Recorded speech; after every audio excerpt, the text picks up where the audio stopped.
Hi, everyone. Dr. Frankie here, and I'm so excited to be here with you all today. It's been a busy, busy day. I was hoping to be able to record this video earlier, but it didn't happen. So here I am now, and it's still Wednesday, so we're good. It'll be out on time. And for those of you that are new to me, I'm a clinical psychologist, a board certified sex therapist, and I appreciate you tuning in to hear about what I have to say and share.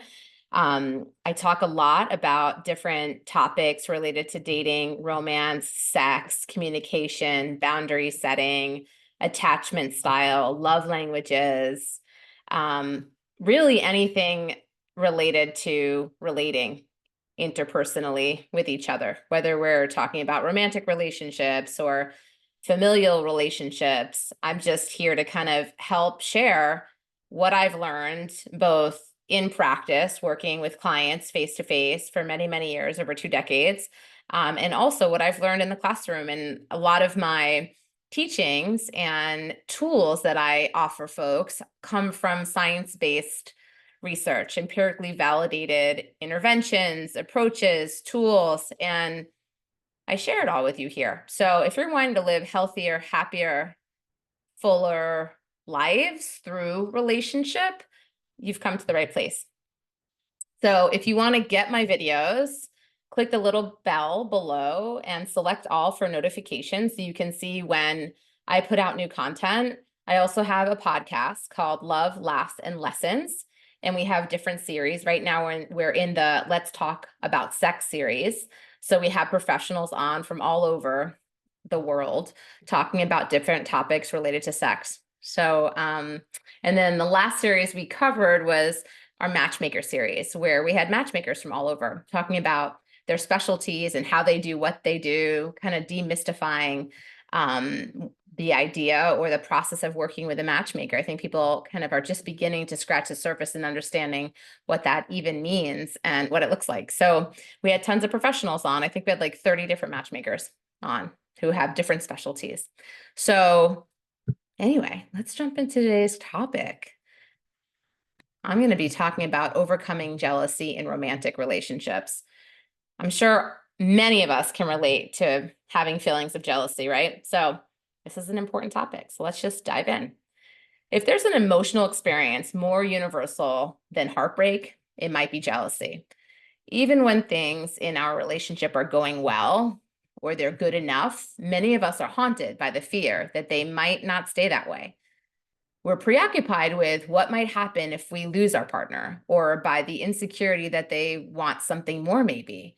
Even when nothing untoward is actually happening, just jealousy may become a toxin in our relationship, causing problems where none previously actually existed.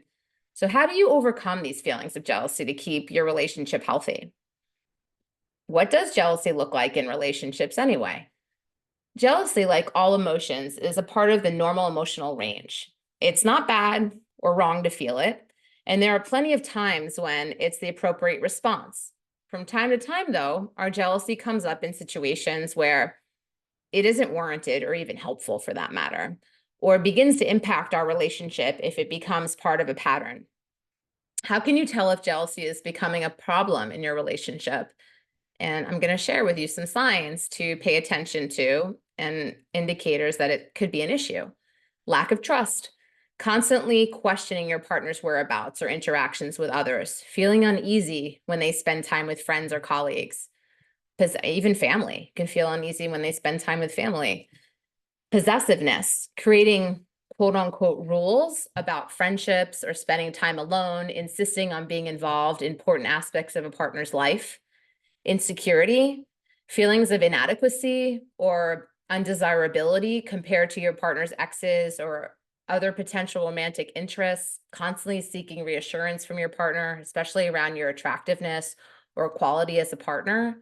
Monitoring, checking your partner's phone or social media accounts regularly, asking them to share their passwords, tracking their movements, like maybe you're needing to put them on 360 or find me or whatever that is. Can you tell? That's not something I do. Or keeping tabs on their interactions, Emotional outbursts, reacting with intense anger, sadness, or frustration when your partner talks about their past relationships or interacts with someone of the opposite sex. Mood swings, experiencing sudden shifts in mood from happiness to anger or sadness, triggered by thoughts of suspicion related to your partner's fidelity, even if they're based only on minor innocent developments, like a female friend liking an Instagram post. Physical symptoms, feeling physically ill, experiencing tension headaches, or having difficulty sleeping due to obsessive thoughts about your partner's faithfulness. Protest behavior is where you're either pulling away emotionally or physically from your partner out of fear of being hurt or rejected, or you're demanding extra attention through repeated phone calls, texts, or physical proximity when you feel insecure. Controlling behavior, attempting to make rules about what your partner can wear, who they can talk to, or where they can go in an attempt to prevent perceived threats to the relationship, or making them delete photos that they have from past relationships, or making them disconnect from connections that they had before you because you're feeling jealous. That's controlling in nature. So what's the root of your jealousy? We often use the term jealousy to mean a lot of different things. We could be talking about experiencing fear of abandonment, insecurity about one's sexual desirability, possessiveness about a partner's time or attention, a habit of comparing oneself to others. The list can go on and on. When you feel jealous, or when your partner feels you're being jealous, what's actually really going on? Like, what's beneath the surface there? Insecurity. These could be feelings of insecurity about your physical or sexual desirability, a reticence to believe that your partner is really attracted to you, or feeling that they'd rather be with someone else who's more attractive, or could be about your overall personhood. Perhaps low self-esteem, previous partners, your childhood home, or something else had led you to believe you're an unfit partner or a burden to people in your life. This may amount to a full-fledged fear of abandonment, where you feel that your partner is on the verge of leaving you at any time and they're only waiting to meet the right next person, and manifest as trying to keep your partner at all costs. Past trauma or toxic relationships. Sometimes we've had past relationship experiences that have made us hypervigilant. It's like really hyper aware, kind of paying attention to all the details. And it can be around cheating or our partner meeting someone else, either because there was a dynamic we grew up with as children or because of the behavior of our past partners. Even if you know you have no reason not to trust your current partner, it can be hard to let go of the impulse to protect yourself by monitoring perceived threats to the relationship or fact checking your partner to see if they're lying. Unfortunately, as understandable as it can still cause real damage in a healthy relationship. And remember, like, have some compassion and kindness for yourself if you find that you're relating to these things, because we're wired, right, to protect ourselves. We're wired for survival, and our very, very like lower brainstem is called the reptilian part of our brain, and it's very primitive and just wants to protect you. So it might be doing so and undermining, right, your healthy relationship. So just be aware of that. Attachment style. Sometimes what we call jealousy might be more accurately termed anxious attachment style, a way of approaching relationships that developed from our childhood experiences that leads us to worry excessively about our connection to our partner and feel we have to constantly earn or bargain for their affection. Having an anxious attachment style makes it very difficult to feel secure in a relationship, even if our partner isn't doing anything wrong, and may manifest as asking for constant reassurance, wanting to check your partner's phone or social media, or overthinking the relationships with friends or coworkers. Inconsistency or lack of communication. Sometimes jealousy isn't an issue of projection, trauma, or attachment. It's a reasonable, rational reaction to a genuine inconsistency, unreliability, or mixed messages in a relationship. If your partner is constantly saying one thing and actually doing another, unreliable when making plans or commitments, if their communication and consistency is dropping off radically, or if they're suddenly being much less communicative and transparent about their routines and schedules, it's not unreasonable to feel suspicious and even jealous.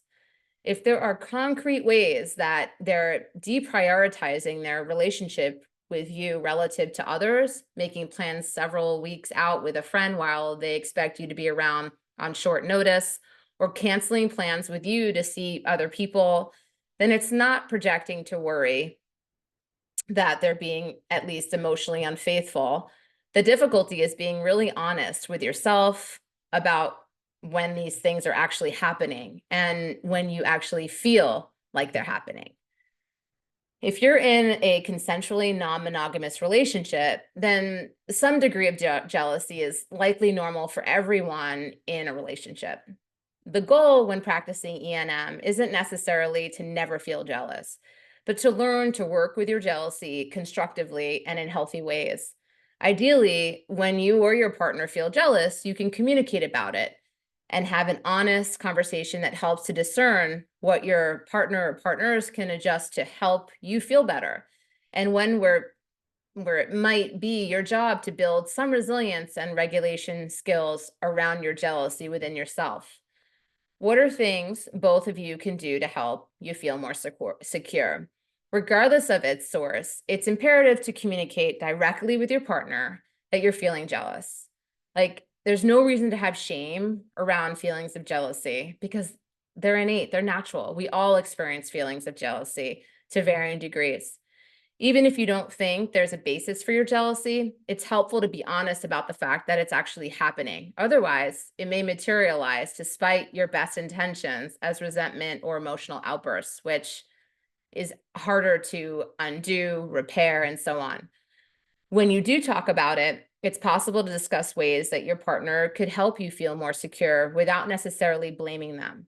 Not all the things you might want them to do to make you feel more secure actually may not be helpful, right? For instance, while we often feel that we really want reassurance from our partners, this rarely helps in the long term. It often only makes us feel better for a few seconds, and then we want reassurance again.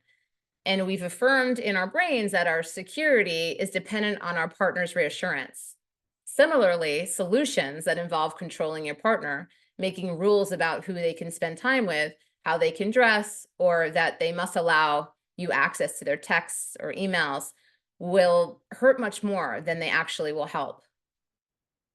There may, however, be a sustainable thing your partner can do to help. Maybe a good morning and good night text help you feel like your relationship is based on stable routines, or knowing who your partner is going out with when they go out with friends. If your partner is unwilling to make any concessions related to this, that may be a red flag, either of cheating or of not being a good fit for you. And you may want to look back at one of my earlier videos where I talk about red flags. At the same time, if you feel consistently jealous in ways that impact your relationship and you know there's no concrete reason to distrust your partner, it may mean that you have your own personal growth to do to access security within your relationship. Books like Polysecure or Hold Me Tight can help you address jealousy related to ENM or anxious attachment. Looking into polyvagal theory can help you build a felt sense of safety in the relationship overall. And of course, a therapist is the most important resource toward moving toward safety and security in a relationship and toward mental and emotional wellness overall. I also did a video previously on polyvagal theory, so check that out. And I want to recommend a book called Overcoming Jealousy in Romantic Relationships. So there is actually, that's the topic of today's talk, but there are 3 books that I want to suggest: Overcoming Jealousy and Possessiveness. The second one is Anxiously Attached, Becoming More Secure in Life and Love. And The Jealousy Cure, Learn to Trust, Overcome Possessiveness, and Save Your Relationship. The details about these resources are in the notes for today's talk, so you can get those links there. And thank you all so much for tuning in today. If you have any comments, any takeaways from today, please post them below. If there's somebody you feel would really benefit from today's topic, then please share it.